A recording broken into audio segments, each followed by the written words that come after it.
Okay, we can get started. It's now 10 past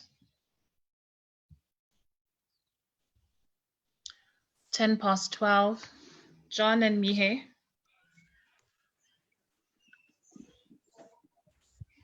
Yes, Are my you name is there? Mihe. Yes, I'm Yes, here. are you there? Okay. Yes. I think we're gonna get started now. A few people are having tech issues and they will join us from Facebook. So we're gonna get started. Hello, everyone. Thank you so much for joining us. Please send us a message in the chat to let us know where you are connecting from. I see Feni says, hi, Mihe. Happy to join this meeting and learn something new. Hi, Fanny. It's Caroline good is to hear from asking, you. yes, and Feni is connecting from Windhoek. Yes. We have It's good to hear Stephen from who you. says he's joining us from Uganda. Welcome, everyone. Just let us know where you are joining us from. And Fred is joining us from Uganda. Atherton is connecting from Oxford. Please keep those messages coming. If you're joining us live on Facebook, welcome. Thank you for being here. My name is Christine Rita Abankwa. I'm the founder of Secure the Bag Africa, Pan-African Success Accelerators, which is a high-performance coaching platform where we bring together speakers, entrepreneurs, coaches, and consultants from all over the continent so that we can jointly contribute to the African body of knowledge and create African solutions to African problems. Today, we're going to be talking about a very pertinent issue on the international agenda, but we're going to focus on Africa. We want to discuss the effects of the COVID-19 pandemic on our entrepreneurs. And today I'm joined by two economic titans in their own right. I have Mr. Mihe Gaomab from Namibia. He is currently the chairperson of the board of CRAN, that is the Communications Regulation Authority of Namibia, and he recently returned from Ivory Coast, where he was an executive director at the African Development Bank, and he's also the former founding CEO of the Namibia Competition Commission. And I'm also joined by Mr. John Walugembe from Uganda. He is the Executive Director and founder of the Federation of Small and Medium Enterprises in Uganda. He's also the founder of the Oxford Green Finance Initiative and the Oxford International Development Advisors. So welcome, gentlemen. I'm so happy to have you here. Thank you very much, Christine. I'm so pleased to be here. And hi, John, and hi, Christine, and also hi, everyone. I look forward to our fruitful deliberations and discussions. And thank you for the opportunity. Great. So we're going to get started. I'm going to ask you if you can each introduce yourselves. Give us a background of who you are, what you do, and the economic issues that you are active in and passionate about, and any achievements as well before we get started. Perhaps you can start, Mihe. Yeah, well, thank you. I've been much in the economic sphere since my school days. I treat economics as being a passion towards my professional and personal life. As you have said, Christine, you have gave a very good introduction. I've actually got a strong research background, whereby I started working at the Namibian Economic Policy Research, and then I was fortunate to join the Central Bank of Namibia in its research department to look at monetary and fiscal issues that confront Namibia. I have been there for quite a number of times, close to 10 years. But then I thought that I wanted to branch further into trade and also at a more regional level. And that's where I got the opportunity to go and work for the Southern African Customs Union, dealing with common policy development on agriculture, industrial policies, as well as on competition policies. And as all things God intended with the purpose it deserves, I eventually then move on to the competition area or competition policy and law area, where I was working for the Southern Africa, working as a founding CEO for the Namibian Competition Commission. I did play quite an instrumental part in institutionalizing the commission, which is established today, fully fledged.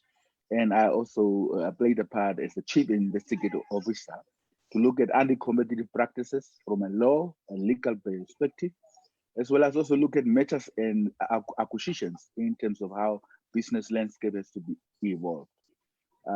Eventually, as you said, Christine, I got an opportunity to also serve at the continental level, and I joined, the African Development Bank Group that consists of the bank itself as well as the fund itself, to have the opportunity to go and serve there for 3 years. In the past 3 years, and I was an executive director there, concerned with not only Namibia as a whole, but also Angola, Mozambique, Namibia, as I've indicated, as well as Zimbabwe.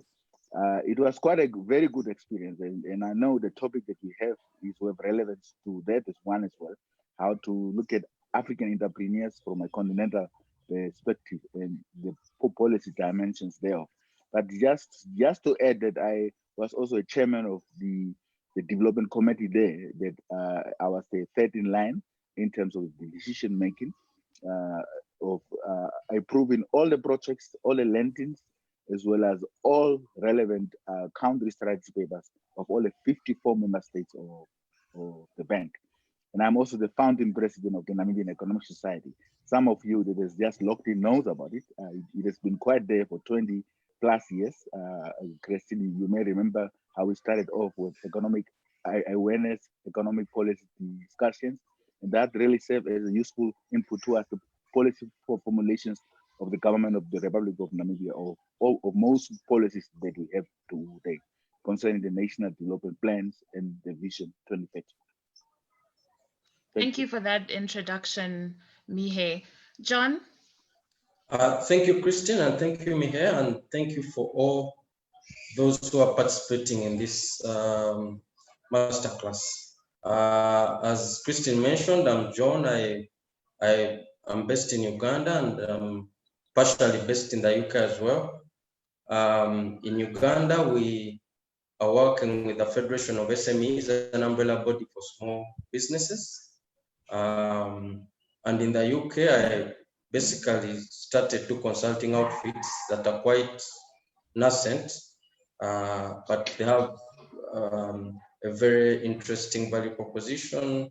The Oxford Green Finance Initiative will seek to unlock green finance, both for African governments and for African SMEs, to ensure that Africa pursues more climate resilient growth. So before this, I also headed another association in Uganda for small scale industries. I previously worked with Chamber of Commerce. I've also been a consultant with a Global Green Growth Initiative, Institute. I've also worked with the United Nations Capital Development Fund. I've done consultancies for UNDP, GIZ, and so on. So I will call myself pretty much a freelance consultant, mainly. I went to school at the University of Oxford, and I think one of the participants was my classmate, Etherton.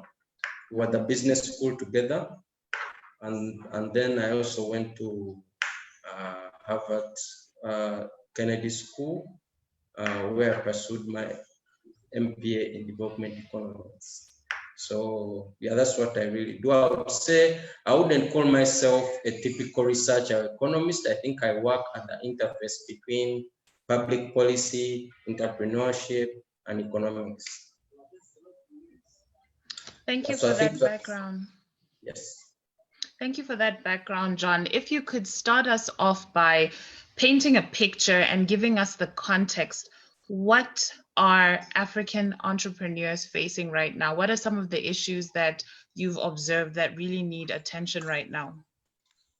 Okay, so first of all, I need to mention that Africa is a continent of small businesses, petty traders, and small farms. This is very important because they pretty much make up 80 to 90% of the private sector in most African countries. They're informal, they're unbanked, they have limited savings, and they basically live from hand to mouth. You have very many youth and women, particularly at the level of the micro farm, operating very much for survival. Now, with the COVID crisis that we are facing, African governments have been forced to implement a number of harsh measures. Include some countries have, of course, completely locked down. Others have not completely locked down, but have restricted movement and so on. So these restrictions are having a very negative impact, of course, on the economies, but on the economies of these countries, but more so on the small businesses for the reasons that I earlier mentioned. So in Uganda, for instance, we have been in some form of complete lockdown coming to 2 months. So we had 14 days lockdown, a 3 weeks lockdown. We are now in an additional 14-day lockdown. So these kinds of restrictions are causing undue stress to these SMEs because, as I mentioned, most of them are unbanked and they have limited savings. They have no alternative income sources. They don't have opportunity. They don't have the countries in which they operate have not rolled out a very comprehensive safety net. So it's very tough for most of them. They are very stressed. They are having to figure things out in this crisis. And of course, governments are making efforts to mitigate some of these negative impacts. But what I can say is that it's tough and will make a more robust assessment once these measures are behind us. Thank you for that, John. Mihe, would you like to add to that and just give us the context in which we're dealing? Well, as you said, Christine, and as John has also actually amplified, you know, the incidence of this pandemic, the COVID-19 or the coronavirus, have really made us thought a lot, actually, not only in terms of the African entrepreneurs themselves, but also around the whole way we do things politically, socially, economically, and even technologically. You know, as you indicated, Christine, I'm the chairperson of the Communications Regulatory Authority of Namibia. And I think it sort of gives us an element of moving towards now, what now? Where are we going? What does this mean? So an element of resetting the sense of how we do things, the timing of it, the urgency of it, the speed at which we have to now really look at how we're going to adjust, as well as the dynamics that actually confronts this health virus. The only time I remember from a historical point of view was that this was in 1917, 1918, whereby there was a Spanish flu. And then through the trade networks, this flu has really spread across the whole of the world, actually decimating people. And this COVID-19, you know, is perhaps the second most incident that has happened in this world. But it also gives us a glimmer of hope, a window of opportunity, how to look at this virus and move forward, not just as African entrepreneurs, but as people concerned. You know, issues around health, service provision, issues around education, you know, in terms of the e-learning implications it is going to have. In fact, my daughter right now is actually studying, you know, through the e-learning connection, something that we in Africa actually have not been used to. You know, we've been used to the textbooks, the classrooms, the shade and so on. But now, you know, this is really forcing us to look at what kind of a methodological approach we must use to counter this virus in order to keep the educational sector as well as the learning capabilities and the experiences of the students, you know, Africa-wide will do.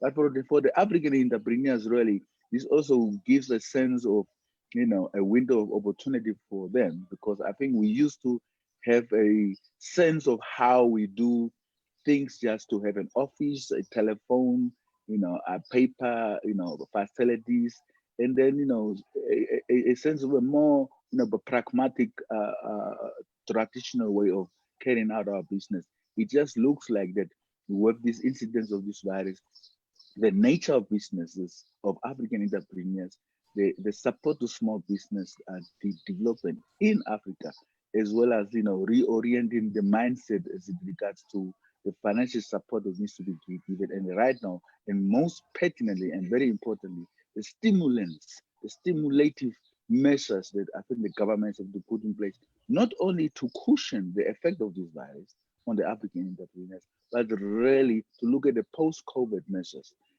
to try and bring them out and sustain them. And the time is not on our side, really. This requires speed. It's not an element of sitting down and coming up with some policy formulation, coming up with some regulatory dispensations. I think right now it's an issue of a crisis orientation, a crisis intervention, with a view to really review our policies to that respect, as I've mentioned, but also most importantly, really provide facilitative measures, measures that will cushion this effect on the businesses. Because currently businesses are closing wide scale. African entrepreneurs are affected wide scale.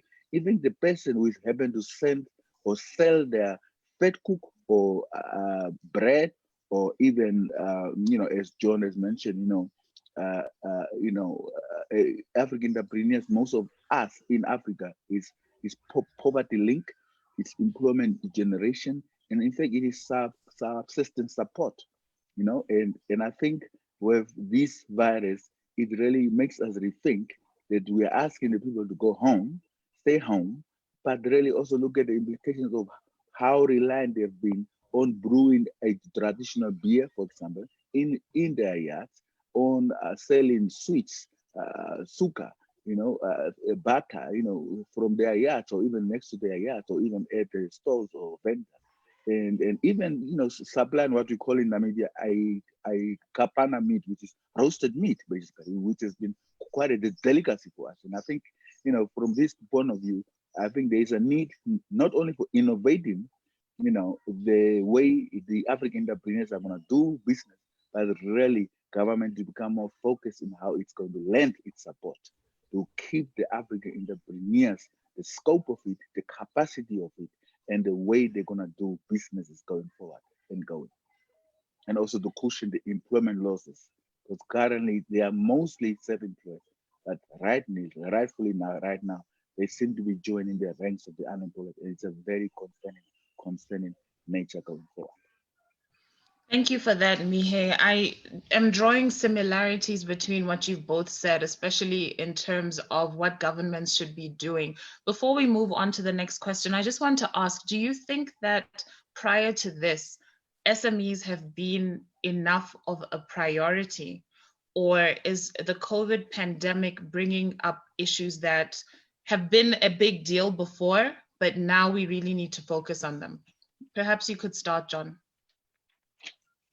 Okay, so I think African governments are happy to mention SMEs in their policy documents and to explain how important SMEs are to the development of those countries. But if you look at the thrust of their measures and the actual supportive measures that they put in place, then you find that SMEs are treated as peripheral to the mainstream economy. You hear very many people saying, oh, this is the informal sector, or they don't pay taxes, so in some instances, they've been looked at as a nuisance.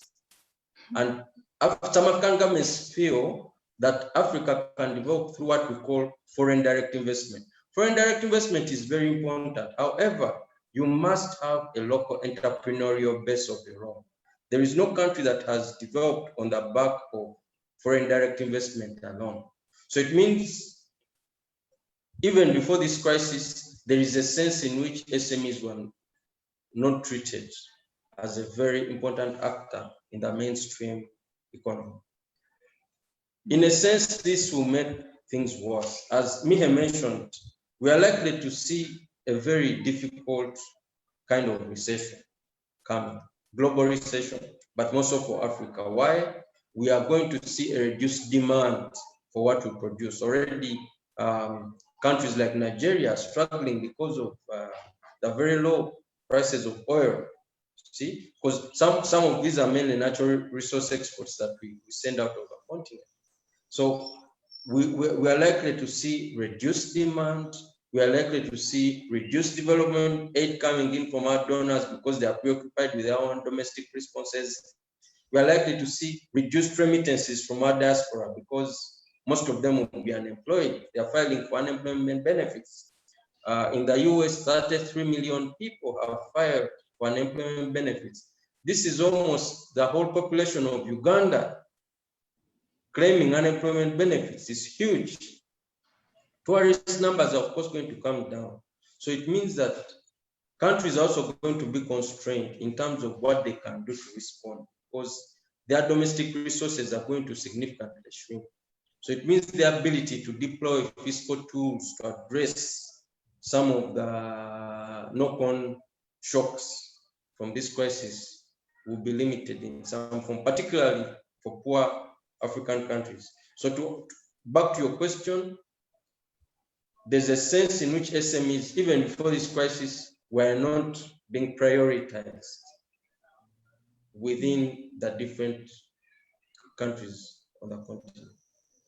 Just to add to that, John, the informal sector in particular, what are the consequences of our inability to cater to them, especially during this lockdown period? And you also mentioned them being unbanked. How does that come into the equation? So naturally, what you now see are restrictions on movement. People in the informal sector depend primarily on movement. They have to move from point A to point B to deliver a good or a service. So this lack of movement is going to particularly strain people in the informal sector who are not, because remember, what you are now having is Africa being forced into the knowledge-based economy against its will. We are now telling businesses, you must go online, whether you like it or not.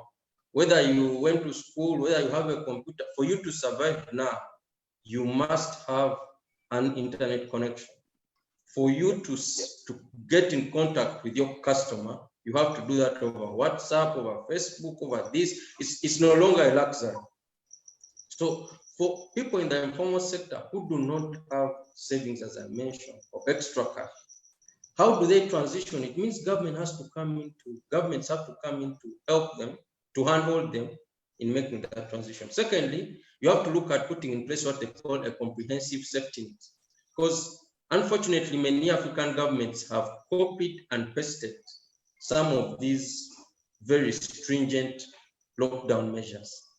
Because in Africa, some of the context may be different. If you're in northern Namibia, people are already social distanced. Okay. If you're in rural Uganda, people are distanced by default. Okay. So a person is farming on 2 or 3 acres or hectares or whatever. So it means the measures that you're going to implement in Los Angeles or in London or in Boston cannot be the same. Okay. So I think there's a way in which we have simply transplanted some of those measures into our context without having a very robust social safety net. So all over Africa, you're starting to see people rioting for food.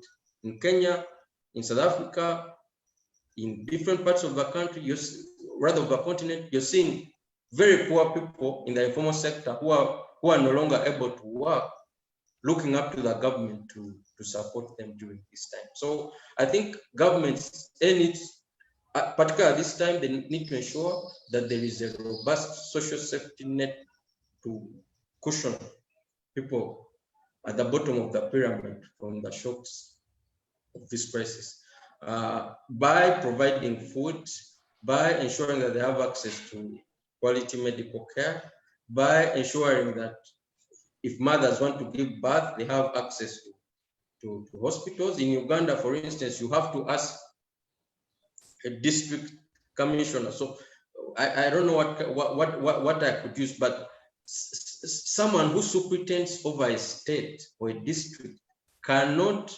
then have the authority to allow every expectant mother to move. It means you're going to put the lives of very many women at risk. So we need to see how these measures fit within our context in a way that won't make the livelihoods of very poor people, particularly those in the informal sector, even worse. Yes. Thank you for that, John. I mean, on the other hand, we could argue that the whole idea of social distancing is to keep people apart and prevent the virus from spreading. I think that's the main issue that we have. And Africa is so heavily populated, the communities that we live in. What sort of measures would we be talking about that would be different from what's being done internationally? Of course, our issue is that we are ill prepared in terms of these social safety nets that we're talking about. But is there a solution besides saying social distance, stop moving? I mean, what else can be done, really? Okay, so just to mention, okay. Before Mihe comes in. So as I mentioned, Africa is heavily populated in urban areas. In rural areas, that may not necessarily be the case. So I think what we need to adopt is what I would call a risk-based approach. Adopt measures based on the risks in that particular group. So if people are living 10 kilometers apart, then there's no point implementing very harsh stay-home measures. You can implement measures that allow them to engage in limited movement without endangering the lives of others. So I think we need to look at, each country needs to study its own context and implement measures that apply to it. It's simply trust, because simply getting a policy that worked in Wuhan or Boston may not be the best in a particular context. I'm not saying they are bad policies. I'm saying we shouldn't implement them in a blanket kind of way. Yeah. Thank you, John. Mihe. Yes, I mean, John is quite right. I think when you think about the support to the African entrepreneurs, even before the COVID-19, it seemed to have been quite, I mean, he used to work, on the periphery, but also, I mean, I would also say that it may have been also like an inconvenient kind of element from both the private sector as well as from the government in the past. And I think they are not to be blamed. It's just in the context of how we as Africans have evolved throughout. I mean, even before 1884, when that Berlin Conference took place, the African character or in culturalization has always been socially centered, and us now trying to understand the social distancing as a cultural rule seem to be quite foreign to us, because we Africans are by nature social creatures that evolved through a kind of a networking of villages and also the linkages of that to the subsistence economy in the agricultural area, and through that also to the urbanization element is the way the economies have developed. Hence, I think from that point of view, we may need to be cognizant as to how the structure of the economies are in Africa, and through that, actually the formal attention and focus that has been given was more on the private sector, who by the time, for the past 200 years, if you have been quite linked to the outside world through a more colonialist type of structure, or now actually through a value chain, if I can use a network type of structure, whereby we are pushing our goods, the services, the formal kind of knowledge learning from how things have been done in Europe, the US, Australia, and Asia. And then we seem to have been underemphasizing actually local conditions or local knowledge, and actually not even to the point of that we have not really been proud as Africans as to what can we do, what kind of products can we produce locally, what are the products that we can innovate locally. But I think the past 30 years or so, some mind shift seems to have been changing, with the view of course, that enclaved economic structure still been in place, the non-diversified way of doing things, and also the private sector not really that much trustful of the government, and government not been trustful of the private sector, because as you know, from a political economy point of view, our governments have actually been fighting, established orders of the past, whereby I think more when when eventually the dispensations of independence, the dispensations of self-reliance and, and self-way of looking at our lives politically, now is we are before the door of how do we do it economically? How do we promote economic independence? And I think there is still a lot more to be done, establish and foster the trust between the private sector as well as the government. And thereby, I'm very much encouraged by the public-private partnerships that have been going around. They need to get the legalities on the ground, the assistance towards contract management, contract stipulations, and that actually may need to extend to the SMEs as well, because I think more those kind of PPP supports tend to be more towards the formalized way of doing things and less on the SMEs and less on African entrepreneurs. And I think that is where they are also losing out going forward. But if I can also say, what John said about the risk-based approach is that, African entrepreneurs are not really still close to the value chain. And the value chain in Africa, deals with how do you push trade? How do you push goods? How do you push services? And not only from, from the point of, area that you are producing it, or from the point of area you are generating it, but also in terms of the transformative possibilities that your goods may, in terms of technical standards, innovation, will require some element of this. This is a sellable product, and your businesses. This is a bankable project. And I think that's the area that I think the government may need to, and the private sector also may need to really look at to try and formalize the informal sector, to try and really look at means of trying to bring them into the net of the formal sector, to try and give them a much character, much respect, and most importantly, much support in terms of bringing them to the core of the economy. Because I can guarantee you, the rest of the world, America, Europe, Asia, and so on, the crux of their growth, the crux of their developmental paradigms for the past 100 years has been resting solely on how they have been supporting and how they have been cultivating small business development. Those goods that those shops that you see in the street that look so formal, that look so where we go, you go for example to London and you go into a street. Those are small businesses. Those are SMEs in essence, and it comprises around 80 to 90%. And I think we in Africa have not really been given its due for this, how to really give that support and sort of improve the mindset of supporting the SMEs towards being a viable entrepreneurial foundation in Africa. And I think that is what we are lacking. But I can also give due regard to what has happened and also give due compliment to how the government has actually been thinking. In fact, government has been coming up with facilities, mechanisms, pathways to try and support it. But it's just that we take the knowledge that has been gained from outside and we try to supplant it without really looking at the local standing of what is it that the African entrepreneurs tick.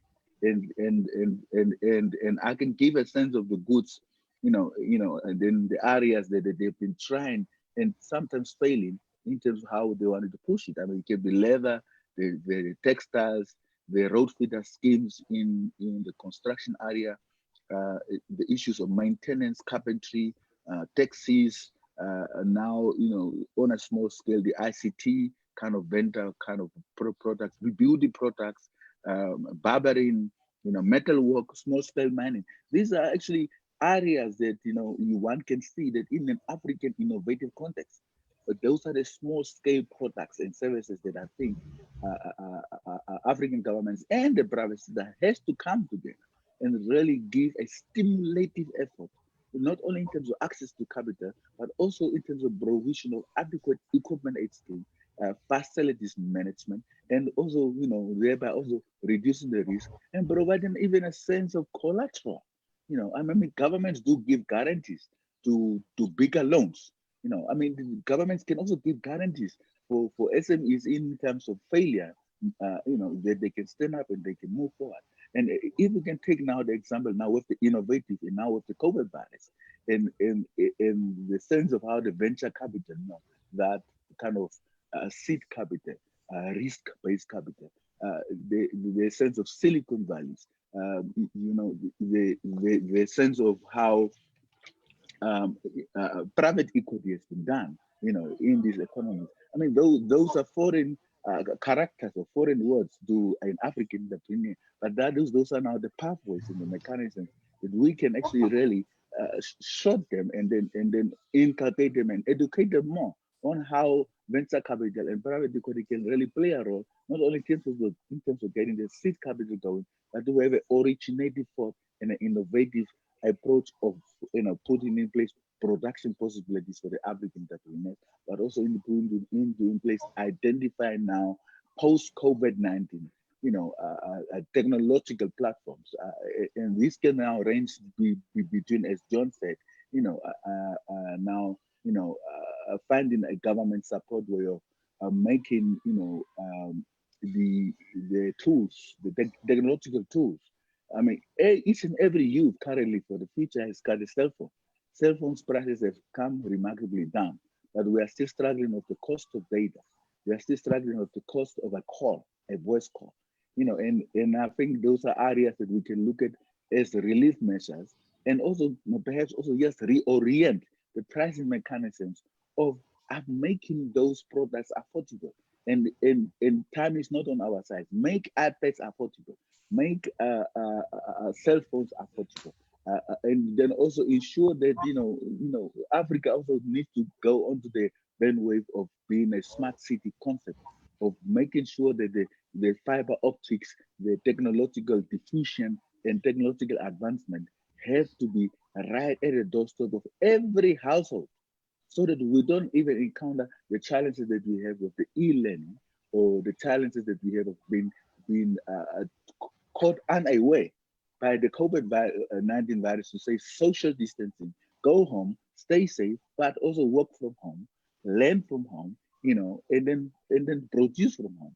And that in itself, there is a kind of a gap whereby most people, even in the informal areas, even in the settlement areas, not likely maybe in the urban areas, but on the peripheries of the urban areas, as John said, most African enterprises are on the periphery, even in terms of where they do their businesses. And they have been told to go home, and they don't have the means, the facilities, the support when they're in home, within their home, exercising social distancing measures, respecting social distancing. Then they become now frictionally unemployed, most importantly, and then they cannot generate income. And the subsistence element of them selling, a brewer, like a traditional make beer, goes away, because now it is also regulatory enforced that you should not sell this, and there is a fine for it. And such fines could also be exorbitant, and it can have a pressure on the poor. And now we are just sinking actually the poor down the whole ecosystem, or the social strata system of any economy, down to the part that they are actually incapacitated and they are demantiated. And that's actually a very worrying sign when we look at how to address the support that we are extending towards the African entrepreneurs. And I think it is time, as John said, that we really look at this risk-based approach, but also more on a managed basis to look at factors such as provision of adequate capital, which has been done, and I have to commend the governments and most governments to that regard. The issue of trying to identify value chains, a clustered approach where these small-scale products of the African entrepreneurs can find its trace on assembly line of this value chain, so that they can innovate, they can sell those products, they can produce those products, who have of course to take into account cost and labor intensity involved, and also through that have a strong branding, a kind of a branding approach to market these products. So marketability is also important.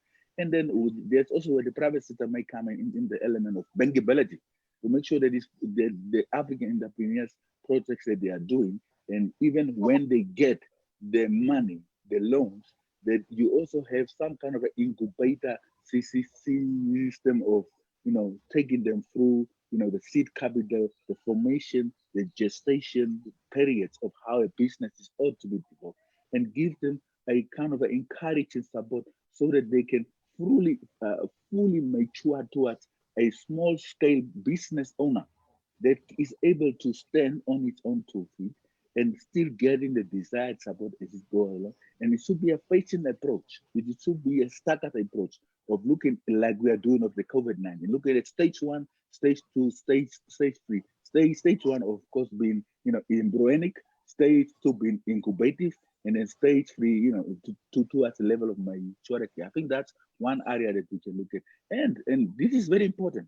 The world is, even though we have been constrained by the COVID-19, the world is a competitive playing field.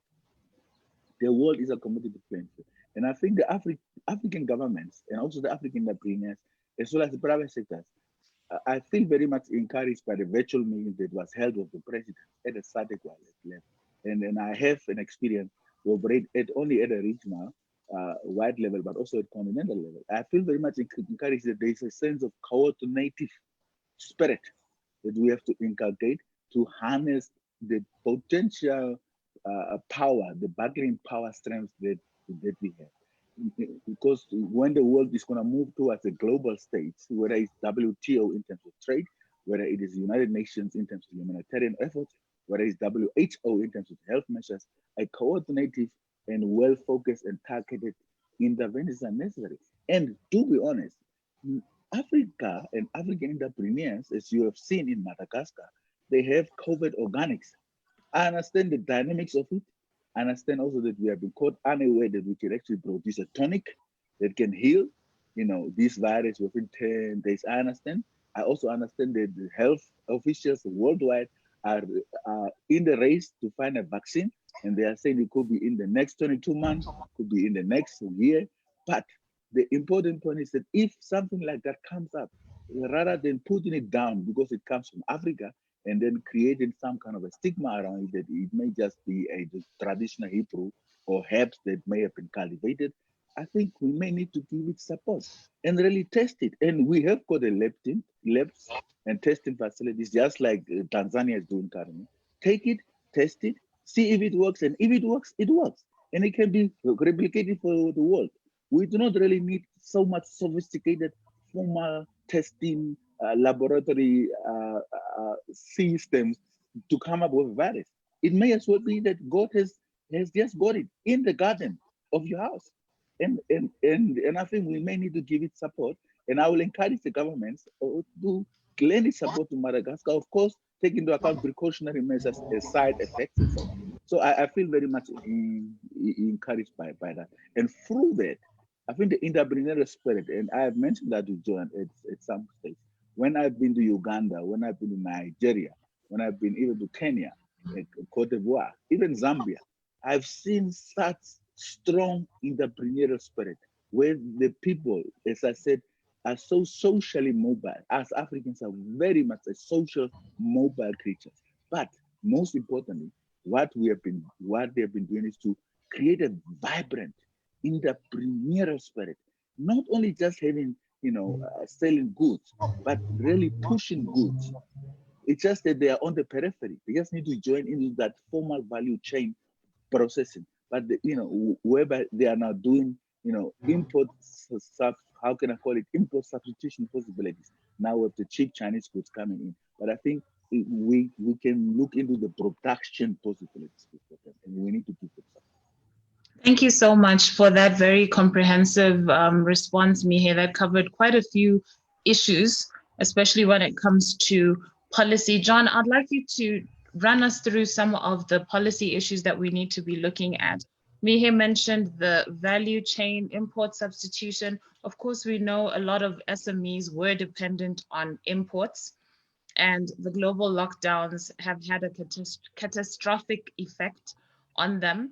And also in terms of how we play in the value chain, how can we become more active in terms of adding value on the continent, and what issues are now posed when it comes to intra-Africa trade? Because of course, if our trade is being affected with international countries where we were importing, can we start trading within the continent? And what are some of the issues that come with that? Okay, so thank you. I'll start by tackling what policy measures can be put in place to help cushion SMEs from this crisis. One, I'll start by saying any policy measure that will be implemented at this time should seek to promote resilience and business continuity, because what we want to avoid is the collapse of businesses in small African countries. Why are businesses more likely to collapse in African countries? Because small African governments lack the apparatus and the financial resources to put in place the kind of stimulus measures that are necessary to support business growth in the face of this pandemic. So I wanted to make that clear because, you know, we can easily focus on the public health side of things and ignore that the fact that you might have an economic COVID characterized by unemployment, poverty, inequality, and all kinds of social ills. So we don't want more Africans to die from the economic impacts of COVID as opposed to the public health threat itself. So what policy measures are critical? One, governments need to look very clearly at putting in place safety nets for people in the informal sector and small businesses. I think whether it's South Africa, whether it's Kenya, whether it's Cote d'Ivoire, whether it's Cameroon or Uganda, all these countries need to have a comprehensive safety net. Because tomorrow it will not be COVID, it will be something else. So I think what this crisis has shown us is the need to have a good safety net mechanism. The other issue that government need to prioritize is the whole concept of digital financial inclusion. We have said that very many SMEs are unbanked. And honestly speaking, I don't think that traditional banks will be able to roll out fast enough to take advantage of the opportunities. So I think we need to look at the digital as a matter of priority, because that will help resolve the aspects of people who can't really move because of the restrictions. SMEs should also be supported to transition, whether it means governments investing in ICT equipment, supporting SMEs to access this at subsidized rates and so on. I think that's also important. Most importantly, governments need to ensure that SMEs have access to liquidity, because as I mentioned, because of diminished revenues, most small businesses are going to have cash flow problems. So mechanisms was put in place, and I can make a few suggestions in that regard. One, I want to first say that our dependence on the impact investment model has demonstrated that it may not be very effective in Africa. Why? We look for money from the West, but this money comes with very high overheads, because most of the staff are based in the West, they're based in London and so on, and then they are being paid $20,000 per month and so on. So the high overheads make this very expensive. The long due diligence processes, okay? And then most of these impact funds have a very high expectation for return. Even though they position themselves as impact funds, they expect very high return. So we need to look at more local homegrown solutions. We're not saying impact investing does not have a role to play. We are saying entirely depending on impact investors or social entrepreneurs or grants or this and that is not going to help us as a continent. I would like to propose what we call more flexible royalty-based lending, where SMEs access funds, but only pay back based on the revenues of that business. So it means that you don't have a fixed principle to pay back each month. You pay back based on how well your business is doing. So you have more of a shared risk in this kind of model. Secondly, we think African governments need to expeditiously set up what we call economic injury loan guarantee schemes. What do I mean? SMEs need money because they've been home. So the lack of cash flow may very well kill very many SMEs. So to sort out this problem, you set up this economic injury loan guarantee scheme in order to make it less risky for banks to lend to SMEs. So it means that an SME takes out the loan, the government guarantees. And then this loan can be repaid back within a 6 months to 1 year time frame, based of course on how the business performs. I think this, in my opinion, can help address some of the liquidity issues that I've mentioned. Now, I wish to turn to the issue of inter-Africa trade, as you asked. As I said,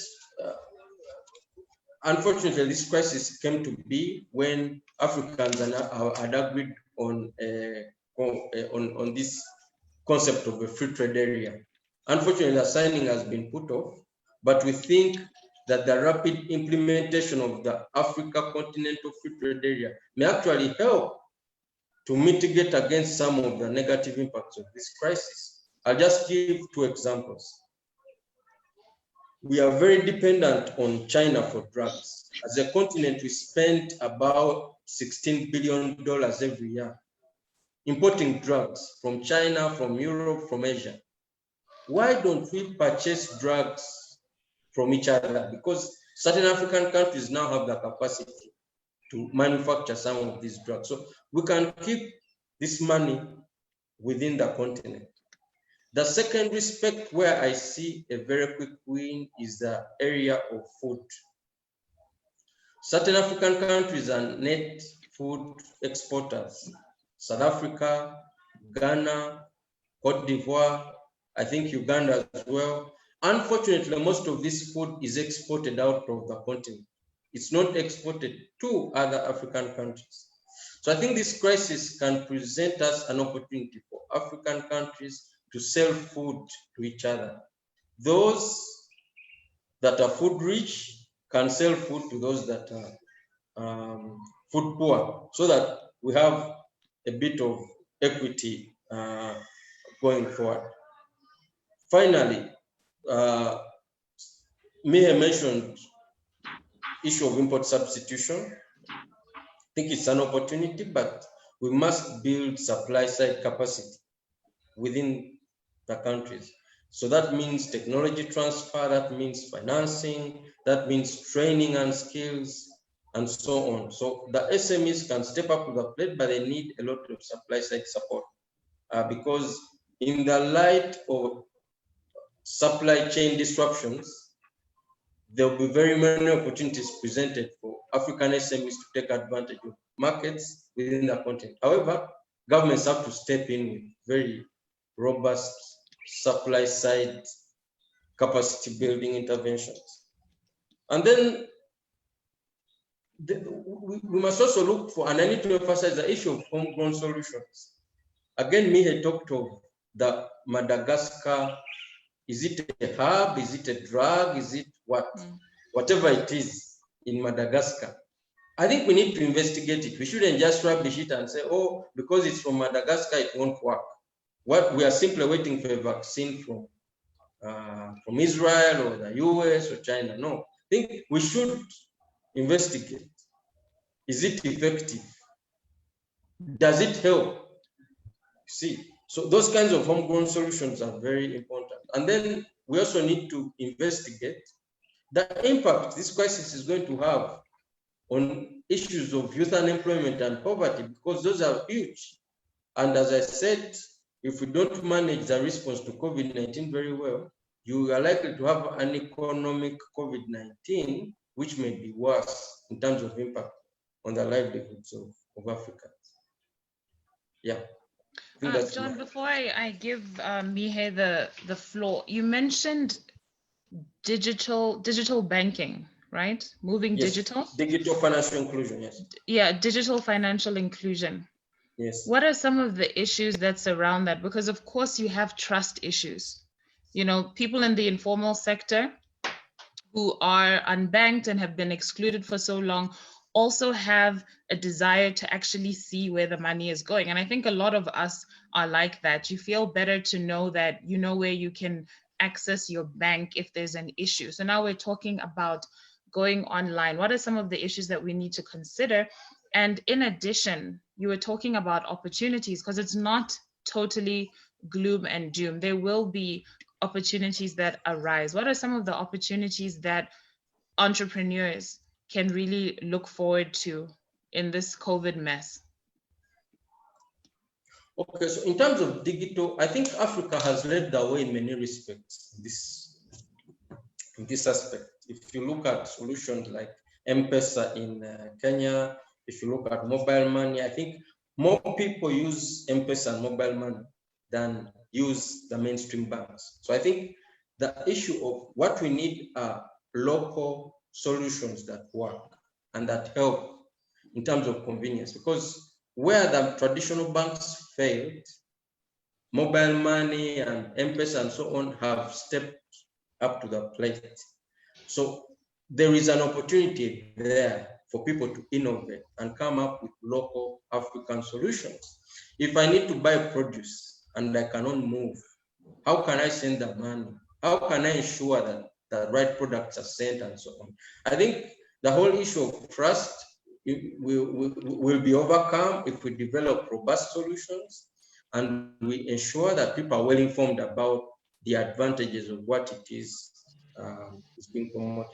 And then we also need to focus on people who are traditionally excluded, women, youth. You know, we cannot just develop solutions that are targeting people in the middle class and people who are already advantaged by the status. So I think as we come up with solutions and so on, it means we may have to go to places that are not traditionally profitable for companies, rural areas and so on. They may not make business sense, but they are critical for the livelihoods of these individuals. That also means governments must put money into research and innovation, because you can't expect young people, you can't expect SMEs to start innovating on their own. There must be an opportunity for them to be allowed to innovate and come up with solutions. So if you look at the money, for instance, if you look at the money that is being made available to universities and companies in the West to find a solution to COVID-19, it makes Africans ashamed of themselves, because no one has discussed anything to do with research, innovation, solutions, not at all. We are all waiting, because once President Trump says, oh, we expect a vaccine in December, then we all rest and say, okay, let's close down until the vaccine comes in December. So that's why I said we need to be very careful, because a COVID test, because as in the West, they are opening up based on massive testing. And a COVID test, the last I knew, was costing around $65 US. These African governments cannot afford to do, you know? So at what point are you going to open up? Because you're either waiting for the vaccine or you're engaging in a very strict testing regime, and then you start opening up. So that's why I said we need to look at our context very well and so on. So the opportunities for innovation are there. The opportunities for import substitution are there in terms of manufacturing. So African countries are extremely dependent on China. And what this crisis has demonstrated is that African governments love China, but the Chinese may not necessarily be friends with Africans. As you know, you've had a lot of homophobic attacks and so on. So it has been a superficial friendship that has been based on resources and China's strategic goals and things like that. But when the rubber hits the road, it had to be Africans to be profiled for the coronavirus, even when Africans and the coronavirus are not related at all.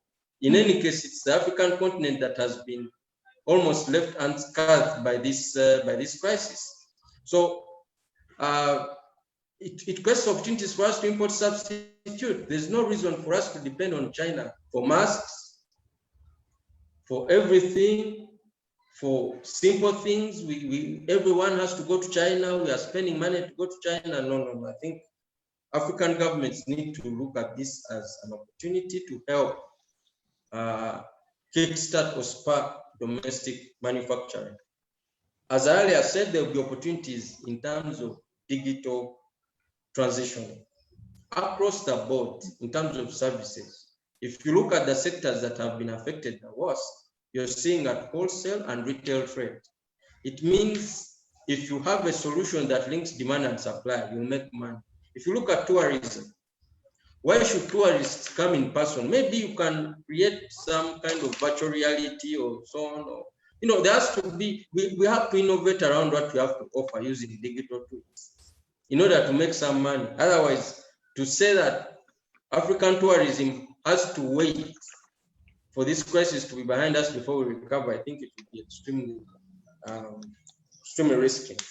I just want to add to that, John. You mentioned M-Pesa and the like. When we look at Southern Africa and East Africa and West Africa, they're all different. Namibia in particular, Mihe can attest to that. Our financial system or industry or sector is heavily regulated, so things like mobile money, we haven't really gotten into those yet.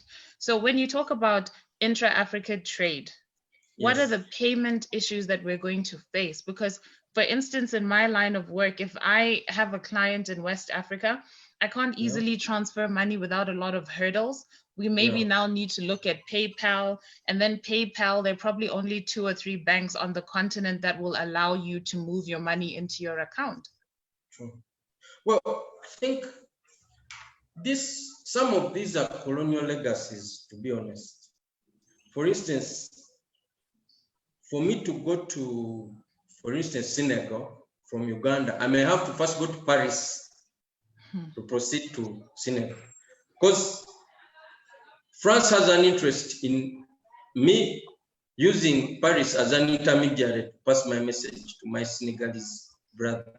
Otherwise, if all Africans sit and agree, then it means we may be a threat to people who have taken advantage of others on the continent. So I think we cannot blame ourselves entirely. There may be interests that don't want a very close linkage between different African countries. But I think going forward, there's a lot, because the same with the aviation industry. It's more expensive to fly within Africa than outside.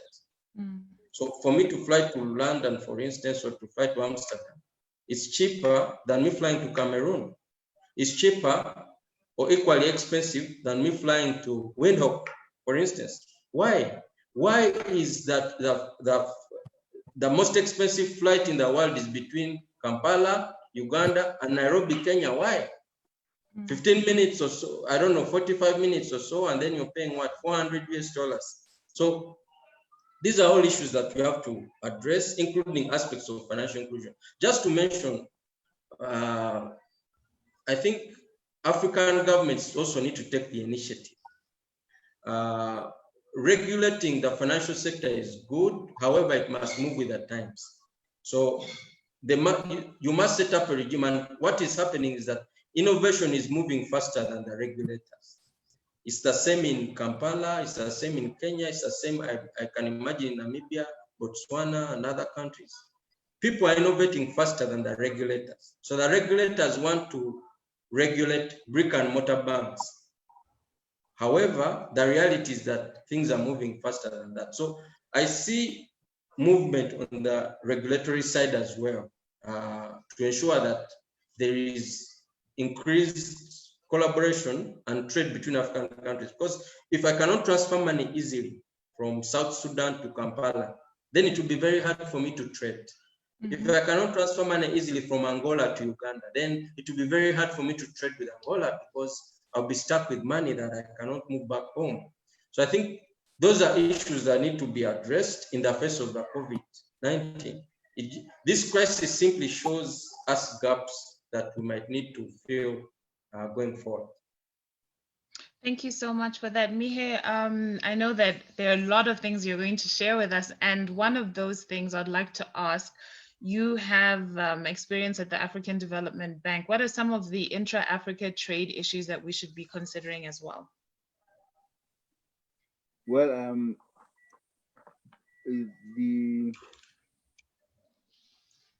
the element of intra-Africa trade, from the African Development Bank's point of view, and also from the president's vision point of view, always has been centered on what he called the high fives.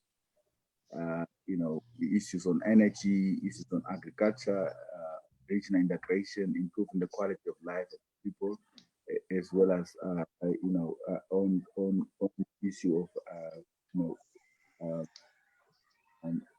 on agricultural support. And sorry, Mihe, sorry to interrupt you. Your volume has just sort of gone down a bit. Okay. Yes, we can't hear you as well as before. Are you able to hear me now? Well, we can hear you, but not see you. Okay, yes. Yeah. So maybe you can just project your voice. Okay, yeah. As I was saying, the key sector at which President Adesina of the AFDB has been pursuing has been on trying to modernize the agriculture sector. As you know, he was a former Minister of Agriculture in Nigeria, and he's now the President of the African Development Bank. And he has been, his priority and emphasis has been, let's create a kind of a innovative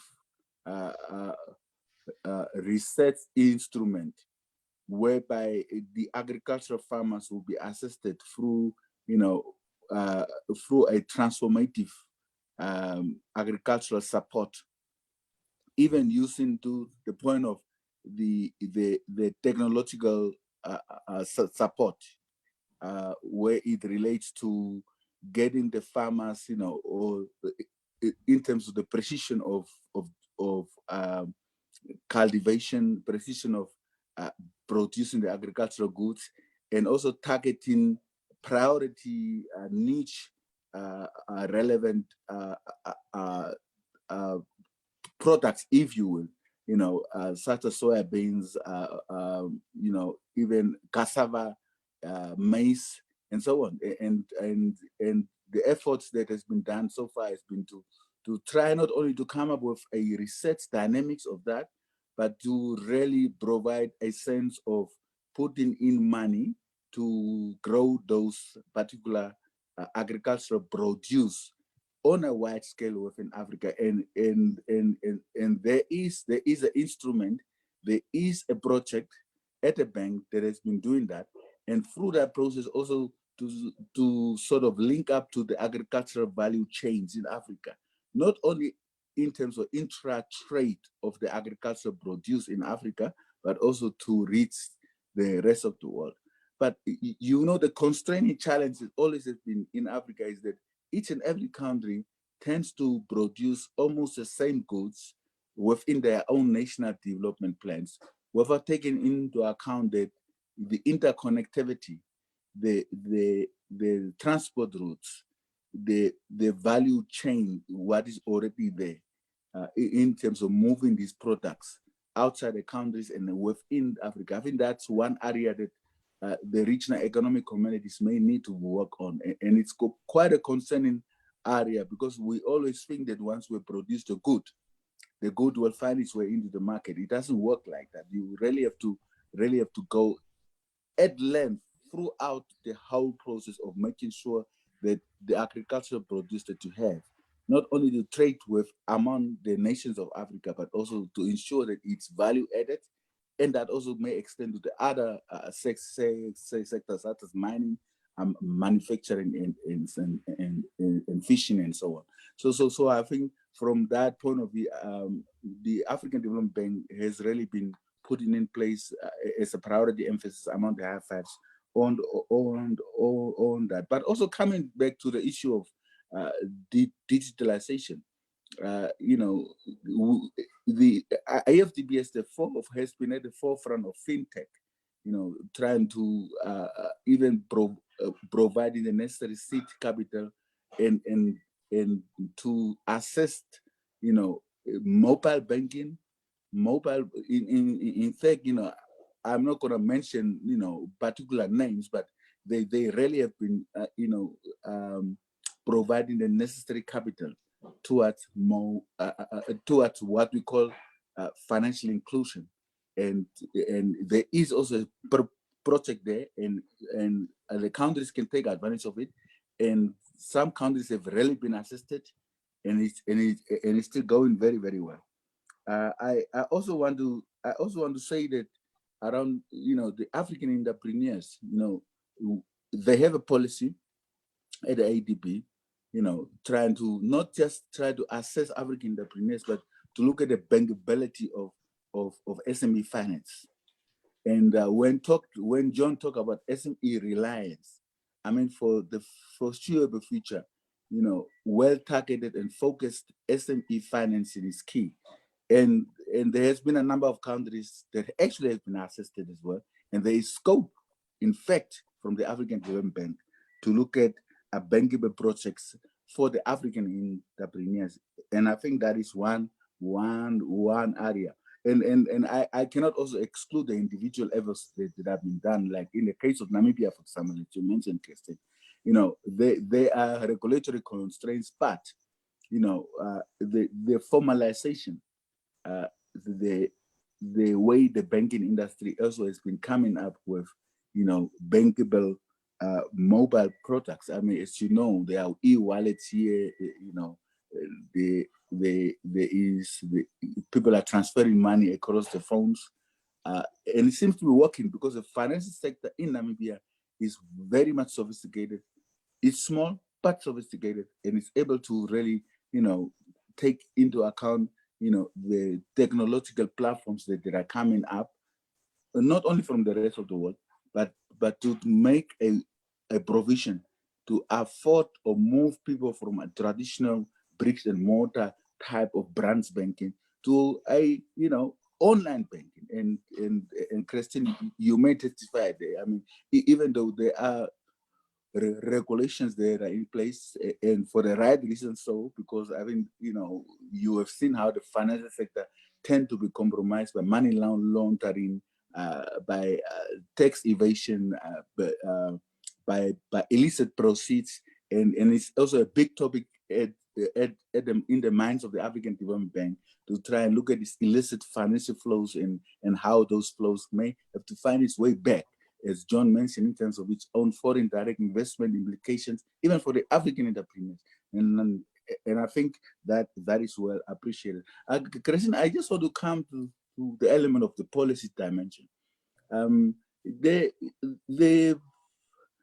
African nature of doing things has been that we have policies in place, and I think there are also international relevant policies that we've been ascribed to and we've been signatory to. I mean, such as the United Nations Millennium Development Goals in terms of the Human Development Index as aspect of it.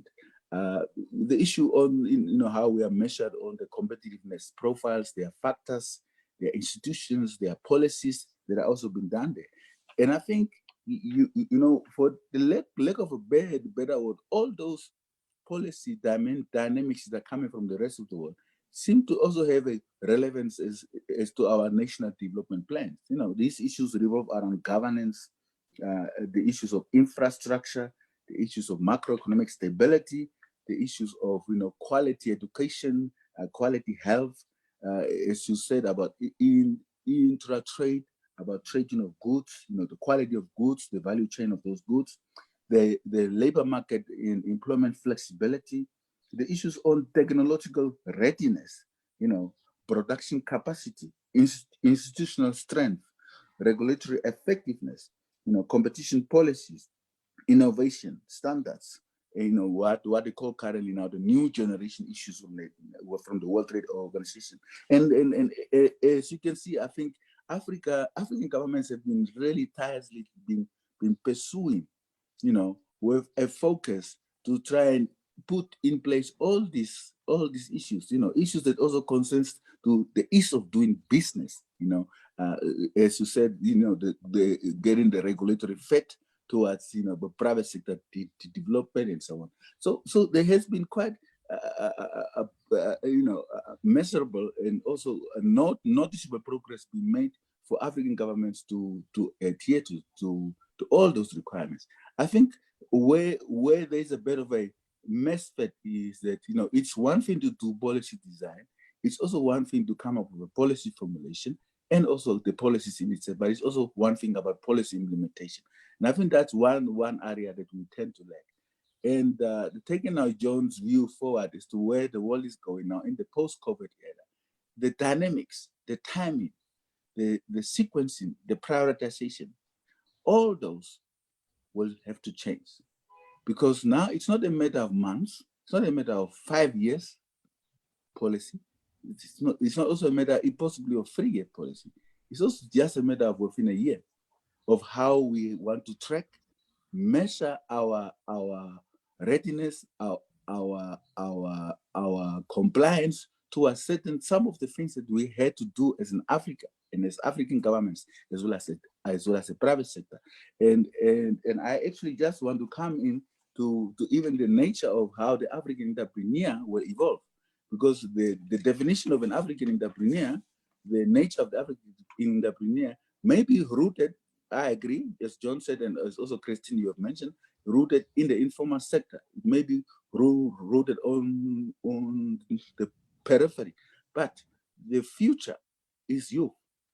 And this is where we may need to make an emphasis on, because we need to look at really youth-enabled African entrepreneurs. And that really changes the scope and the dynamics of it, and the focus of who the African entrepreneur will be in the near future. And the focus will obviously, as we are confronted right now by the COVID virus, around the issue of working from home or telework, as the Americans like to say. There are drones capability that is coming up. There is issues of electronic business consulting. There are issues of clustered industrial way of doing things. There are also issues that are also Google enabled transportation, and these are future things that I think the youth of currently will be confronted with, and all of it is contained in what the World Bank and the IMF has actually been coming up, the future of work, and now the fourth industrial revolution. And I think given the predominant membership or the population demographics is youth in Namibia, which is actually very much different from the rest of the world. In Europe and Asia, for example, whereby the age, the older people are more. But here in Namibia and also by extension in Africa, the youth are actually the majority. And I think that's where we can really look at how we can look at financing methods, innovation mechanisms, and give its due support to a youth-enabled small-scale service provision or small-scale production processes for the youth, and taking into account now the post-COVID era. And that's where also the element of, the youth do not need to go into a bank just to do transaction, but can do digitally. And financial inclusion is key. And to reach the unbanked, as Christine you have mentioned, to reach the unbanked, this is the area. And through that area, you'll be amazed how a certain sectors, traditional sectors that we have, even education, even health, even service delivery will actually be transformed into e-education, e-health, e-service delivery. And now with the 5G, and we know that there are some particular, connotations being made with regard to the 5G, but the emphasis is that, for the future, the sun will rise in the east. And John has mentioned about China. I mean, we have to take into account that, great nations came and they went. And the preponderance of how the power has been shifting geopolitically within the great nations across the world has always been, similar. I mean, we had the likes of the Roman Empire, we had the likes of the Mongol Empire, we also had the likes, of Great Britain, we now have the likes of the Americans. But, for the future, we don't have a choice but to see that, the power will rise from the East. And China in particular might come into the limelight. And we just have to not only just acknowledge that, but to find as Africa, a consolidated bargaining strength in terms of the power, the presence, and the dynamics of how we want to put forward our trade negotiations, getting our goods onto the global scale, but also in terms of standing together, like the case of the COVID organics. Some people will dismiss it, but we as Africans, we cannot dismiss it. If it works, and if it is technically sound, and is viable, and it does really contribute towards, healing the sick within the 10 days. Because to be honest, COVID-19 may be viewed as a big virus at the moment because it's actually mucus enabled and not really airborne. But there are the likes of viruses in the world that, like flu virus, fever, malaria, and these viruses were nipped, where they are supposed to be belonging to, and there has been vaccines been found, even polio vaccine was found, but hepatitis vaccine was found, but they keep on coming back because of the whole climate change, because of the evolution of the dynamics of the world, and also some viruses may not necessarily be eliminated 100%. And this may actually relate to COVID-19, that it could become just like a flu virus, vaccine will be found, but it will still be with us for the long haul as long as we maintain it. And I was watching a video from Sweden, whereby Sweden was saying they are actually just containing this virus just by the mere measure of 150 cultural rule of washing the hands. And I was so shocked. So it's also how we really culturally and socially interact in Africa that will have a bearing into place how we're going to contain this virus. And I support the government measures. I fully support, wear this the face mask, sanitize your hands, stay home, stay safe, social distancing rules, and then even if you go back to work, enforce that 1 meter rule. I fully support it because sometimes the dynamics and the morality element of how we conduct ourselves as human beings on this earth is maybe the earth speaking to us to say enough is enough, because somewhat the environmental degradation, the climate change, the commercialization, the consumerism of doing things and to focus on getting the economy moving just by producing goods and put it out so that it can be sold, it may not just really be just a defining feature. The element is now more on the quality of life and how we view life. And I think the Nordic countries, Sweden, Finland, Norway, those countries come really into play as to how we can redefine as Africans also in terms of improving not just the quality of life, but also most importantly, value our own citizens. Value our own citizens' intelligent capacity in the country, but also most importantly as well, going forward, ensuring the health standards and ensuring the appropriate infrastructure is provided and also appropriate housing and all that, in terms of service, improving the quality of life dynamics, as African Development Bank always like to say as well. So these are fundamental policy relevant issues, and through that we can then actually improve on the UN Millennium Development Goals. We can improve even in terms of the competitiveness element of the countries. We can even improve in terms of the National Development Plan in the Vision 2030 as it is here in Namibia.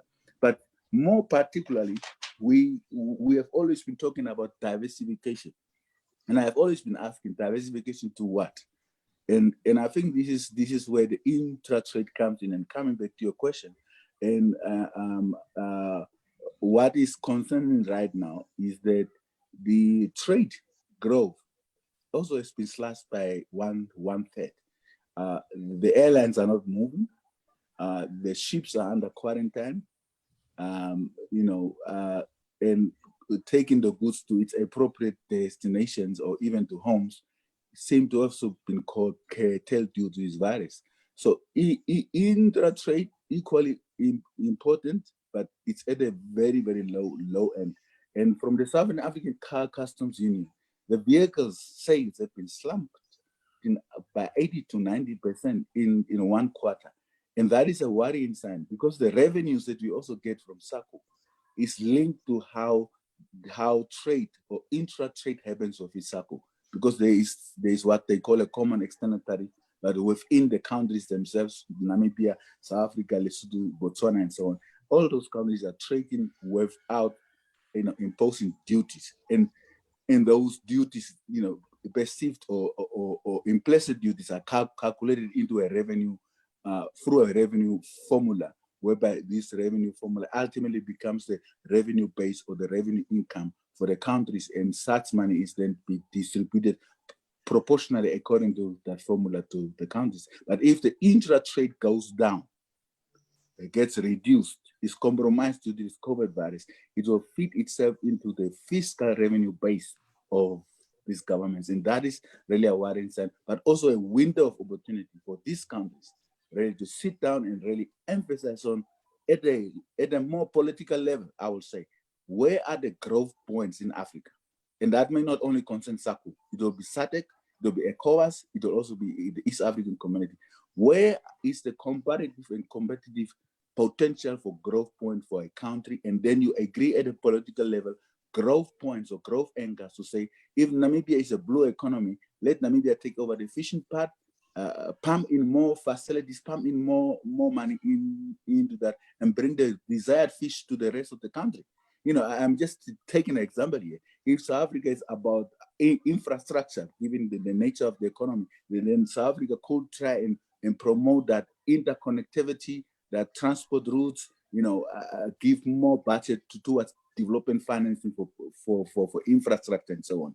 And that may also go down to Uganda, it may go down to Tanzania, given where it is, even in Mozambique, if the land is not fully underutilized, then we could use that land, that basis, maybe to create, small scale focused agricultural goods that African entrepreneurs in Mozambique can take advantage. And then we, at the political level or SADC or SACCO level, can support Mozambique towards getting that niche area developed with the appropriate facilities and with an agreed point of view. But all of us doing the same thing homogeneously may not help us in the long run, because African entrepreneurs and by extension African nations cannot trade on the same goods.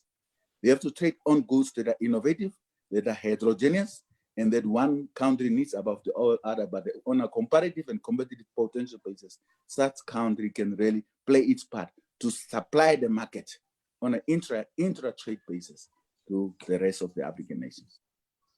Thank you so much, Mihe. Unfortunately, we're running short on time, but I do have 2 more questions before we move to the question and answer session.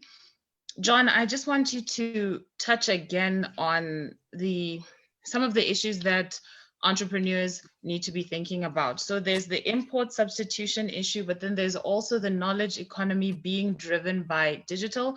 And you brought up a very powerful point that the people in the informal sector can actually be left in the dark. We have issues of data charges, mobile devices, and what role can the rest of us play in this? So when we look at social distancing, we've now been open to e-commerce and delivery, and we're now more likely to go and deliver. Like down here in Southern Africa, we are going to Pick n Pay, ShopRite, Spar, and making use of their delivery services. Our vendors are not yet allowed back on the street. What role can we play in assisting? And what are the consequences of the people in the informal sectors not being able to tap into technology as a route to market? That's the question that I would like you to think about. And Mihe, I would like you to just briefly outline some of the research and development issues that African governments are going to have to face as a result of COVID-19. John, please start.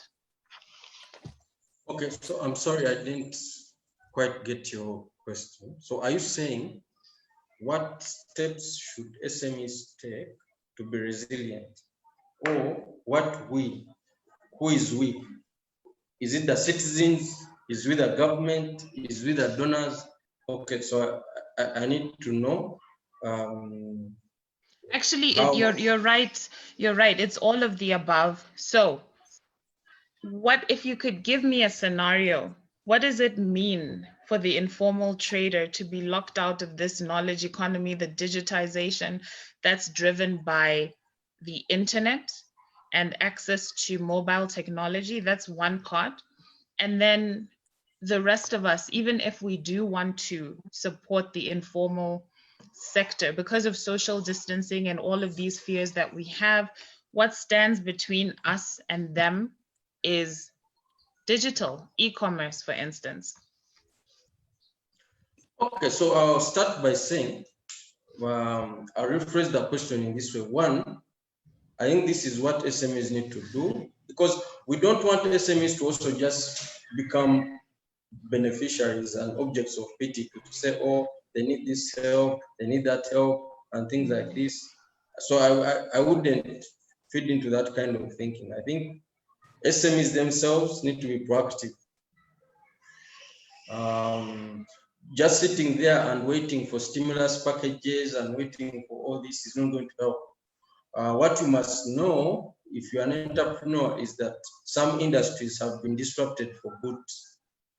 And the earlier you assess, and I think this lockdown should be an opportunity for the entrepreneurs to sit down and re-strategize and come up with what I tend to call business resilience and continuity plans. So in that sense, if you wanted, for instance, to expand into new markets, this is the time for you to kind of put those plans on hold.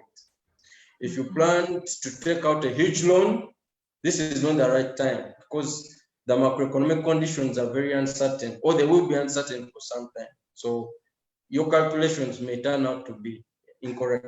So it's better to wait. Of course, many businesses are thinking about letting go of some stuff because they are not earning, but the fixed costs are still there. Some are renting, some have to pay overhead, some have to pay staff. So I think, so as you make those calculations, they must be informed by the science, as people say, because you could let go of your staff and then your business collapses because you don't have the knowledge within that business to help you to overcome. So as a business person, you have to be very, very careful which direction you take. Indeed, that may mean you abandoning a particular line of business completely, because it may be very hard for you to remain afloat in there. So if you've been a tour guide, for instance, I would say you can look at, doing something else in the meantime as you see how to refocus, your business. So in short, you, the business person or the entrepreneur, have a role in making sure that you survive this crisis. You shouldn't just wait for handouts and support. You shouldn't just wait for donations. You shouldn't just wait for the social safety nets and so on. There is a role as an entrepreneur, because by definition, an entrepreneur is supposed to see opportunity and take advantage of it. They are supposed to overcome some kind of difficulty or adversity. So I would say, I would say, please look at this. It's a difficult situation, but also look at it with positive eyes and try to identify whatever opportunities there are. We have highlighted them. We believe there will be opportunities still in food production, import substitution, ICT-based businesses, and so on. All businesses that, there'll also be service businesses will continue to work because they won't be substantially affected by the lockdown, except for the diminished demand. Now, for the rest of us, the consumers, I would say, let us buy local. It's very important that we support our local entrepreneurs, because many Africans want to say, oh, that suit, no, I want a suit from Turkey. I want a shoe from Italy. I want a tie from wherever. When they say, oh, you mean this shirt was made in Namibia? No, no, no, I won't buy it. You mean this shoe belt was made in Uganda? No, no, no, I don't want this. We should not associate local production with poor quality. You know, we must be deliberate because as we support that entrepreneur, we are creating jobs for fellow Africans.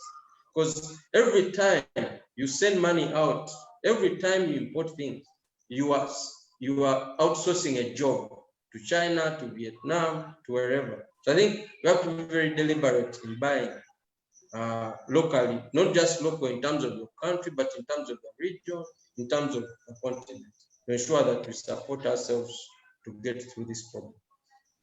And just to add to that, John, the issue of going digital. Do you think this presents a good opportunity for digital entrepreneurs to maybe even create apps that help the informal sector get to market? Yes, it is an opportunity, but there are two things. A, government must work on issues of connectivity. So in many countries, internet connection is very poor. So if it's very poor, then you don't give people an opportunity to thrive in this. And then you have issues of access to electricity. If you have electricity 1 hour a day, then it may be challenging to thrive in the digital era. So there are some infrastructure bottlenecks that African governments have to address if entrepreneurs are to thrive. The other issue, of course, is that government is the largest consumer in any country. So if government is the largest consumer, it means that their procurement policies must favor innovations by locals. But many times you look at the request for proposals and all these things, and they say we need 30 years experience in ICT. You must have worked all over the globe. The team leader must have a PhD in computer and nanoscience. So you are not giving your people the chance to learn. You're not giving them the opportunity to learn. So I think African governments must look very critically at their own procurement policies, because they can use these policies as a trigger, as a demand trigger to ensure that there are innovations in the ICT realm. Thank you, John. Ladies and gentlemen, if you have any questions, please put them in the Q&A box. Mihe, could you touch on the research and development issues that we need to be looking at? Yeah, well, to be honest, we are at a threshold of resetting our lives worldwide. And from the point of view of, the strategic discourse as to where the world is going, in particular Africa and African entrepreneurs, I had to think innovatively, actually, where is it going to go? Because we have always been thinking globalization is the buzzword. Let's integrate. The global village must be together. Let's interconnect. But as you can see with the COVID-19, it seemed to have been like, no, let's contain. Let's get back to our house. Charity begins at home. Let's close borders. Let's not travel, getting our bodies across, but let's meet, even if we put a technology. So going forward, I think globalization as we know it has to be redefined. And I think from the point of view of how we view the geopolitical and geoeconomic nature of things, it has to be redefined. And that's actually one research area that we may need to go into. But, social distancing is important. So from a health research point of view, I think we may need to look at how we can improve our quality of life in terms of the social dynamics, the demographics of where we are going. But we should not physical distance. Let's not create a situation whereby we allow the indebtedness, we allow the capital pockets of capital concentrated only in capital markets worldwide, and not necessarily where it's supposed to go in terms of the emerging economic development of some nations. those have to be rethinked. Even how the capital markets operate, as you have seen how the virus have impacted on the stock exchanges of the world, that has to be redefined and rethinked. And I think we should, from a competition point of view, we should allow for some ease of a global-wide regulator on competition, so that, you know, smaller players, small and medium enterprise, the African entrepreneurs really are not being constrained by price hikes on goods that they are producing. In terms of consumer protection, but that, you know, the prices are also sufficient and necessary for both the producer and the consumer to coexist going forward. So there is some element of research also needed to that degree. But the CRAN has been in touch with University of Science and Technology in Namibia to look at the possibility of coming up with a contact tracing app. And I think it's also been done, not that we are learning from the UK, but we have always been innovatively thinking of this. It's just not that it has not been coming out. But UK has got the Isle of Wight Island, a small isolated island, 40,000 people, whereby they want to put this up as a pilot study, because it is important that through digitalization, through technology, it looks like that any virus, not only COVID-19, but any virus that will come to be here, because we could have airborne diseases in the world because of this climate change going forward. Unfortunately, it's just the nature of how the bacterial evolution can be. We could have viruses that can even wipe us out just by breathing.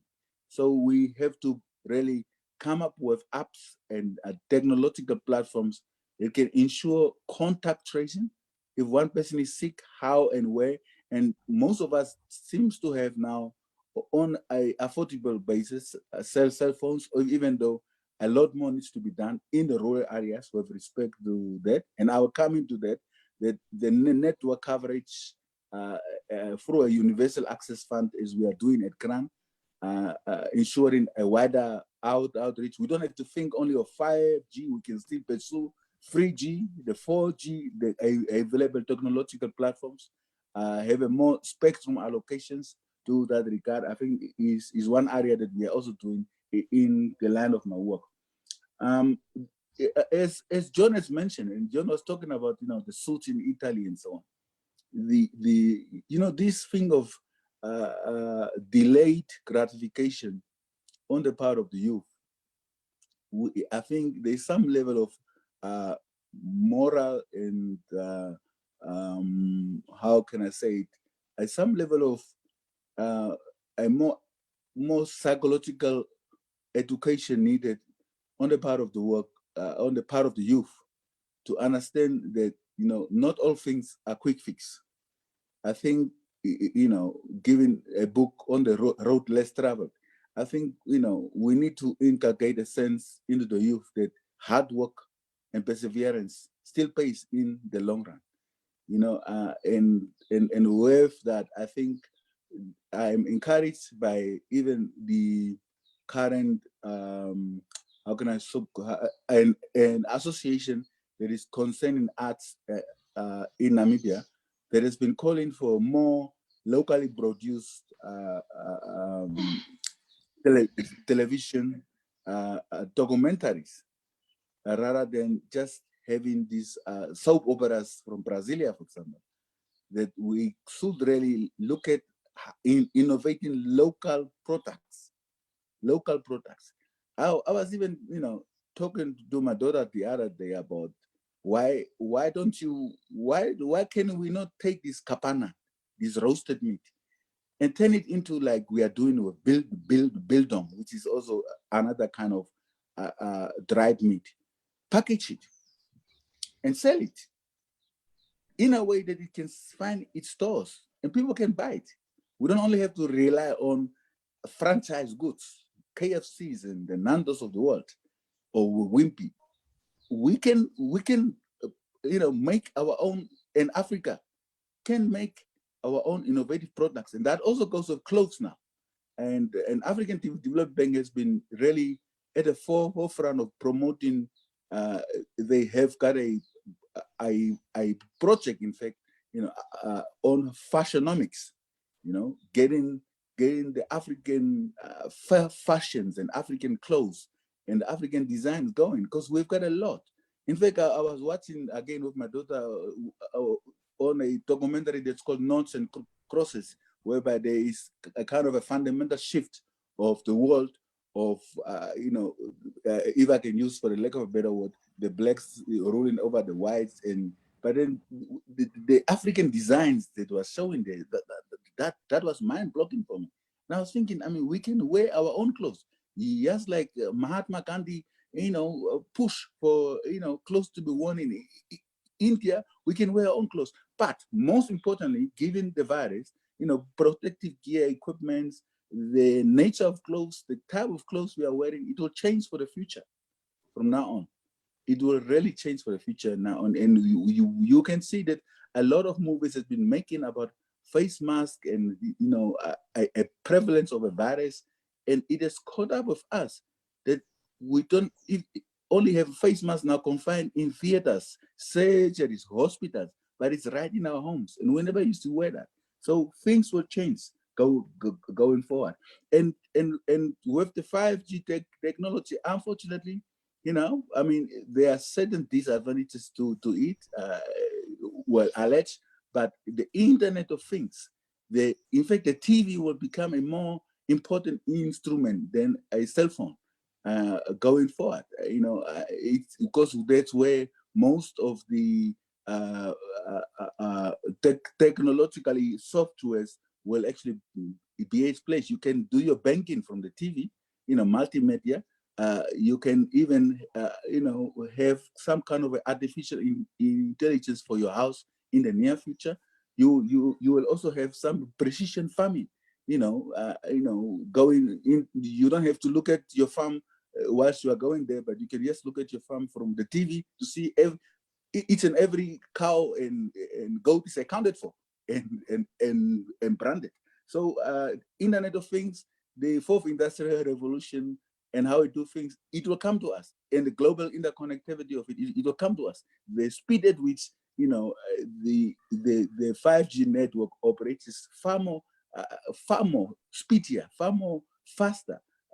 We understand the dynamics of it, but with all new things also comes the bad. But I'm quite sure that the 5G will come into play. The school curriculum development, I think the traditional way of doing it. I was listening to the executive director, Madam Stenkamp, yesterday. She somewhat admitted we were caught unaware. The e-learning, the e-schooling, they need perhaps to bring teachers to homes or vice versa. But the traditional way of schooling may have to be rethinked. And the e-learning may actually not just stop with the vaccination of the COVID-19. It has to become a necessary parallel school curriculum development, and that may also translate up to the universities, as John was mentioning about around the masters and the PhDs. We should not now chunk out just traditional PhDs and masters, but really re-innovate the curriculum content of where we are in terms of the future of work.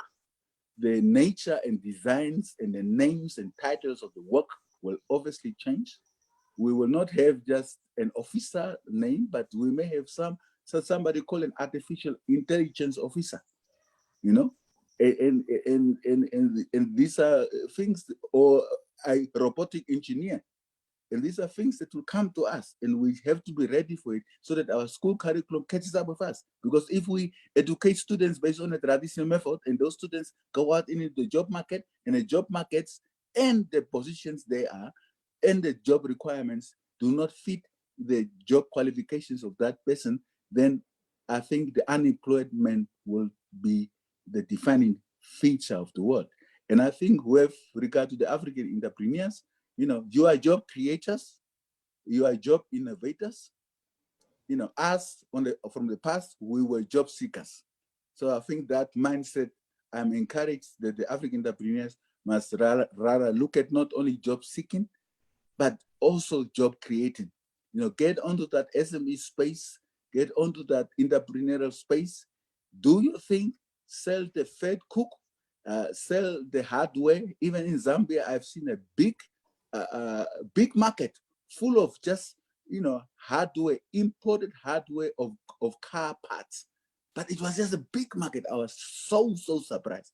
But if we can find a formalization of it, the private sector and government combined, give it the right policy framework, giving it the right capital support, and also an equipment aid scheme, such kind of enterprising spirits can be realized into an enterprising foundation for the African entrepreneurs to flourish and for them to take advantage of that space. Climate change, climate finance, clean energy, terpenes, you see it, wind powers, renewable technologies, they will come into place. That's a future as well.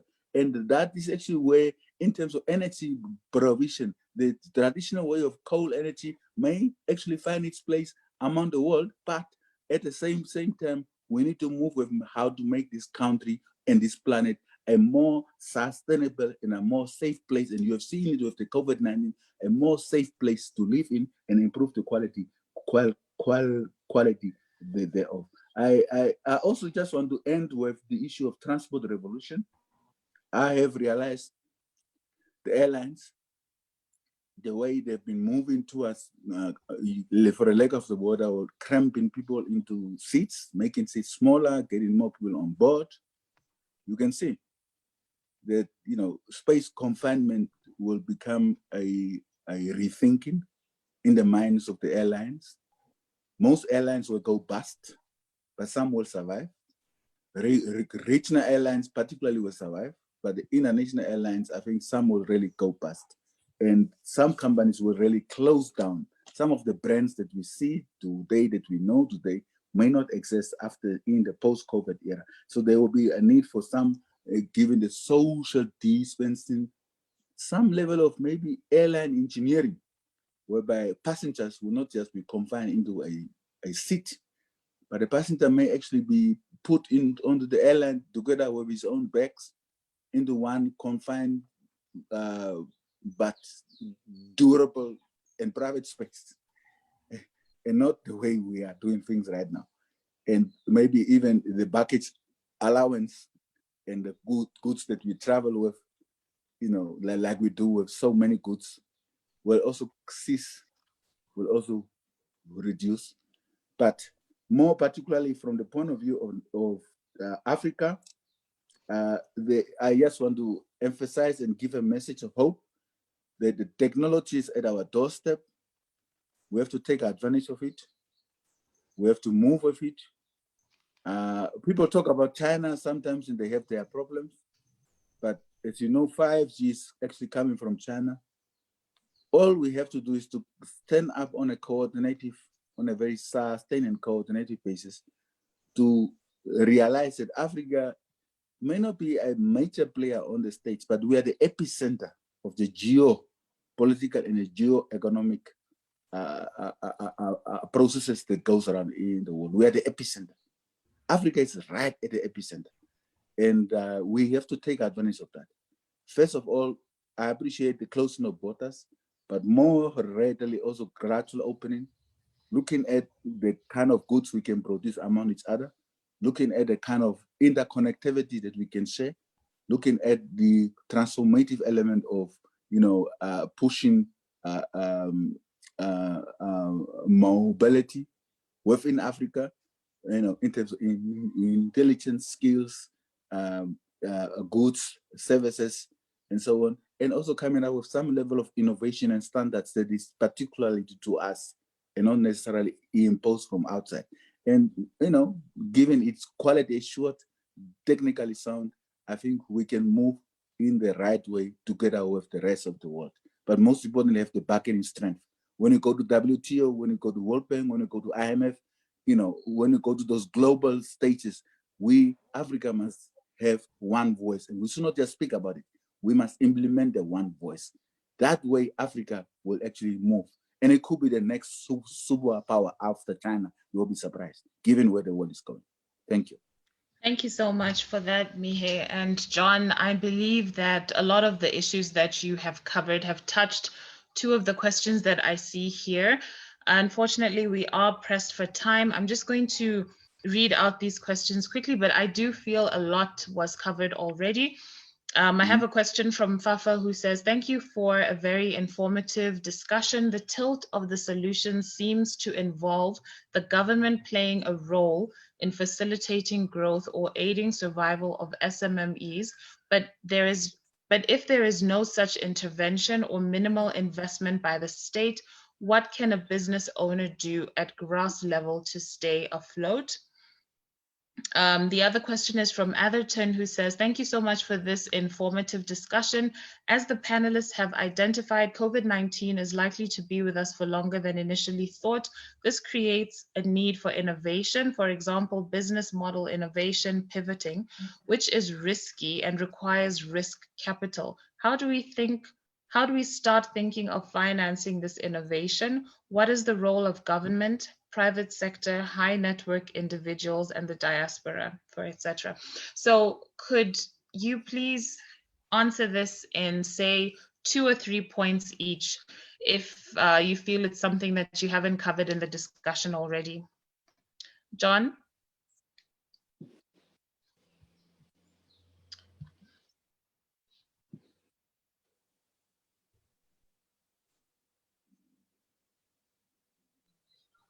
Okay, that's fine. So I think I muted. So I already mentioned that businesses should not just sit and wait for government to intervene. They should innovate at that level.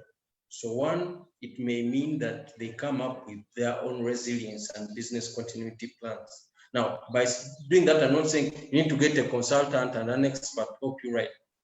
Just sit down and find out what can you do differently in order to survive. And that might mean exiting your current business. It may mean diversifying.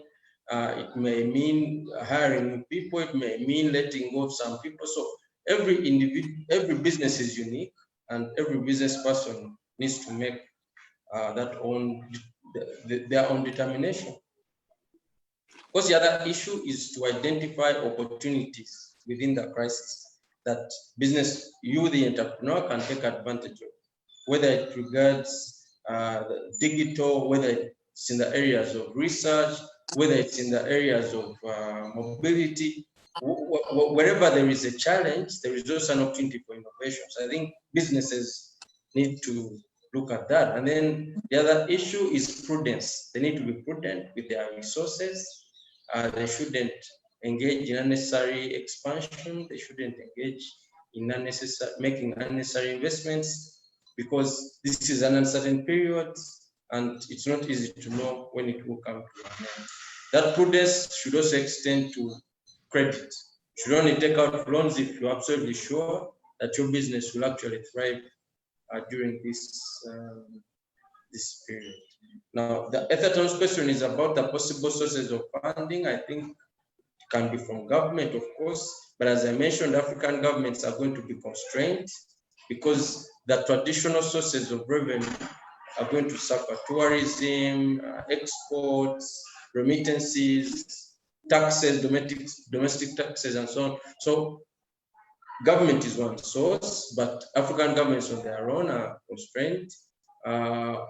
We're also looking at the private sector that are operating within the continent. They've been making a lot of money. Now is the time for them to give back. They shouldn't just make token promises, giving 20 masks here, 30 masks there. They should invest in more longer-term interventions. The third source of investment should be the West.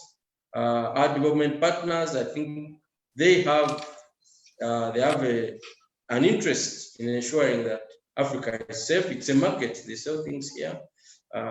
They are partners.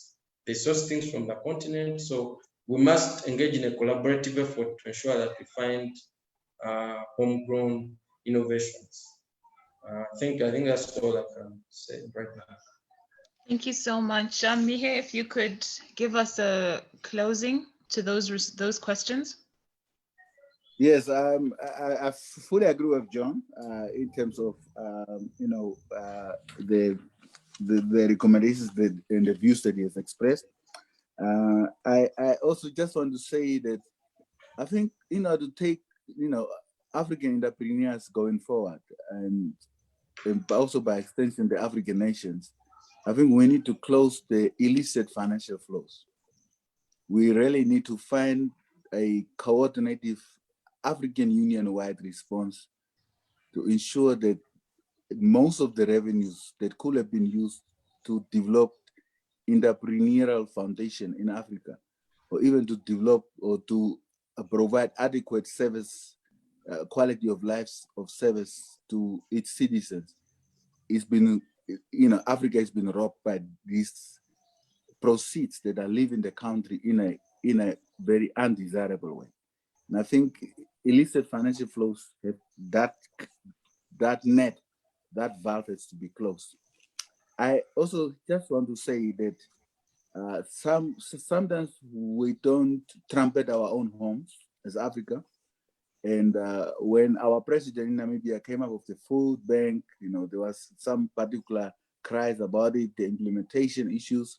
But Namibia is one of the best safety nets in the world, actually. When I went to Washington D.C. at some point, and I was listening to a officer from the World Bank, he mentioned that that the welfare and the social safety nets are important, and they are particularly important in this kind of the COVID-19 pandemic, because you really the social safety nets are there to really cushion the effect of people falling down all the way down onto the poverty base. And as you can see, I mean, we have got a well institutionalized, regularized, uh, well reached, despite its own challenges, even the elderly, the grants and so on. So it it is one economic mechanism that, and a social mechanism that I think we ought to be proud of, and it's even in line with the Nordic countries, as I mentioned, in terms of them following the welfare state model. So what Namibia is doing may be replicated to others, provided, of course, it is not too much fiscally pressure, but you can take care of your citizens. If the economic life comes to a head still, you can take care of your citizens, but it depends on proper fiscal planning, and also the targeting those that are really in dire need. I also just want to say that, at a global wide level, it is very discerning and actually disheartening to see a lot of skills dispersed all over the world, uh, of the nationals of Africa, of the citizens of Africa, and I understand global migration. I understand the impact of people leaving their nations, but I think the diaspora, if if the African Union can find a kind of a policy induced measure, because it has happened where there were crises in the world, even in the Middle East, even in Asia. It has happened that a strategic policy measure was introduced to bring skills home and for people to come and develop their economies. And I think Africa can do it. Africa can bring it, the intelligence of it, and find a particular way that those skills that are actually outside Africa can come back and plow back and develop the African continent going forward. And I know that sometimes intellectual foundations and political foundations don't speak to each other.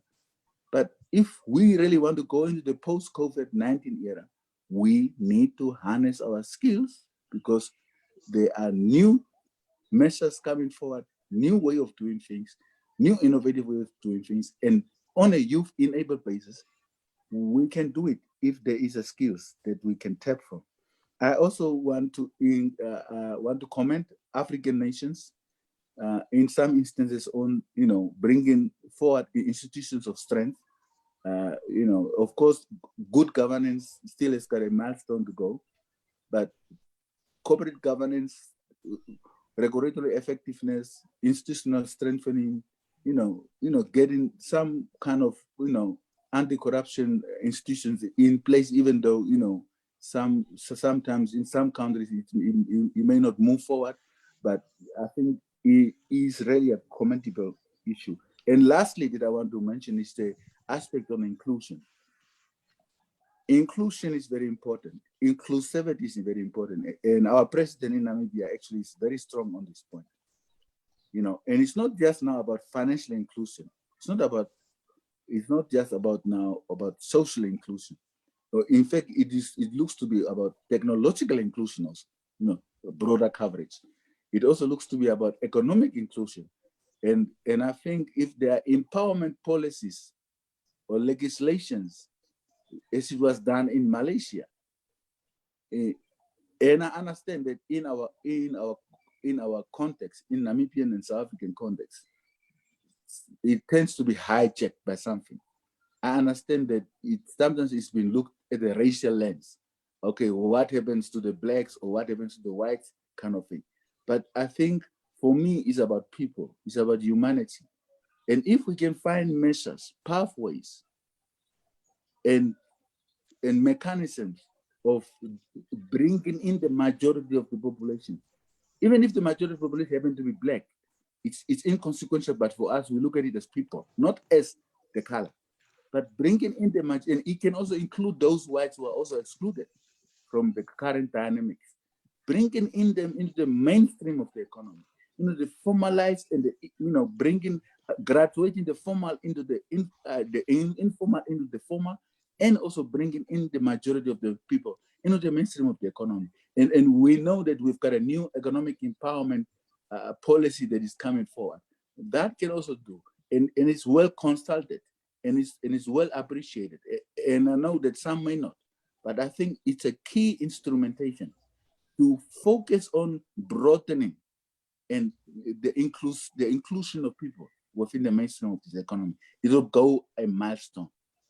It will go a milestone. And on social inclusion, health and education, you have here e-learning, looking at how the vaccine possibilities, looking at social distancing rules, but also promoting the social health of the people. I am very much encouraged. Also in Namibia, it is going the right way. We have got no deaths so far, and I want to commend the government also to that regard, to get out with the fiscal measures that they've implemented.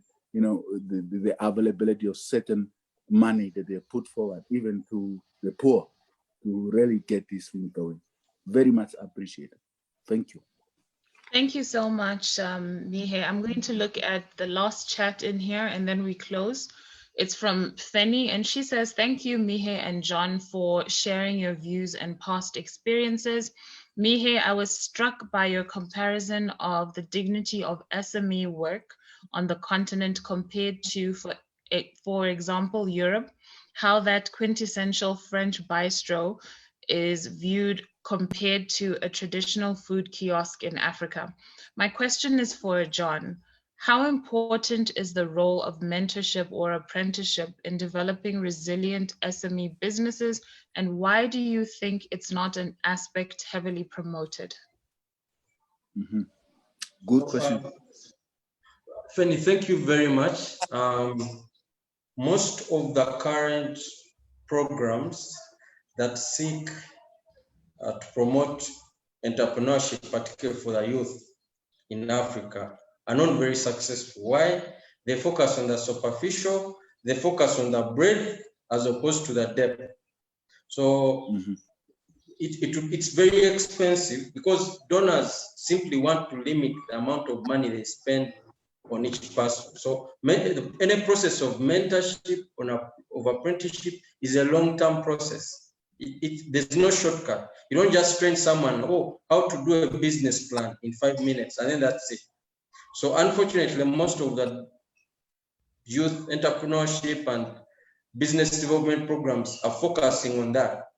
you know, how to market in 5 minutes, how to do a business plan in 1 minute.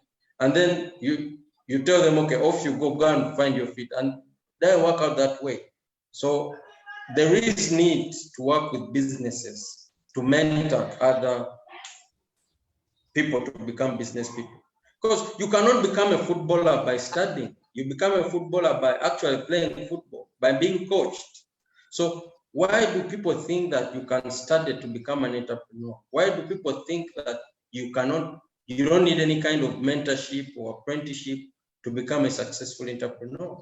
I think those are things we need to rethink. And I completely agree with you that apprenticeship, mentorship is neglected on the continent. And if we really want to address the job creation question post-COVID, we need to lay a lot of emphasis on mentorship and apprenticeship, particularly for young people who need to start businesses or who have started businesses and are struggling. Yes. Thank you so much. I just want to add quickly, Christine, that, you know, I've also seen in terms of my experience that, you know, a number of applicants are increasingly becoming women. And I think gender equality, sense of women advancement, I understand the boy child also. I understand the boy child. But, you know, the drive, the determination, the perseverance currently seem to be coming more from women, not only in terms of seeking employment, but also creating new businesses and the applications thereof. So I think one may need to take a particular notion in terms of gender equality as well. Thank you for mentioning that as well, Mihe. Mihe and John, this has been so informative. I think our brain cells are just bursting. More than anything, you've instilled in us a sense of hope that if we understand the economic forces at play, we can be resilient and there is a future for us. It's not the end. You know, it won't be business as normal, but it's not the end. Ladies and gentlemen, you've joined us from all over the continent. Thank you so much. Those of you who are on Facebook as well, thank you for joining us. I hope that in future we will interact with Mihe and John again. Your minds are amazing. Thank you so much again. And to our audience, please check out our Facebook page. This video is going to stay on permanently if you want to rewatch it or make notes. And also check out the other sessions that we'll be having in this free webinar series. Mihe and John, thank you again for contributing to the African body of knowledge. This is life-changing. Thank you. This is life-changing. There are a lot of people out there who are going to be impacted by your message. And thank you, Christine. Thank you for the opportunity that you've granted us and your expert moderation. I mean, and of the session. And we truly appreciate the outreach and also the number of the online, you know, seminars that you have planned. And I fully support you, fully encourage you. And please count on my support going forward as well. Thank you very much. Thank you. And please keep us posted of your research, both of you, because this information needs to be documented. You're both just bursting with it. Absolutely. In fact, me and John, we are talking around the digitalization area, you know, already. So, yeah. And we'll actually follow it up to ensure that we put our good words into action. Yes. And then come back and tell Africa what you're doing. True. Thank you. We shall do so. Thank you. I appreciate it. Thank you so much, everyone. Have a good weekend. Thank you. Thank you very much. Thank you, viewers. Thank you. Thank you. Bye-bye. Bye. Bye. Bye-bye.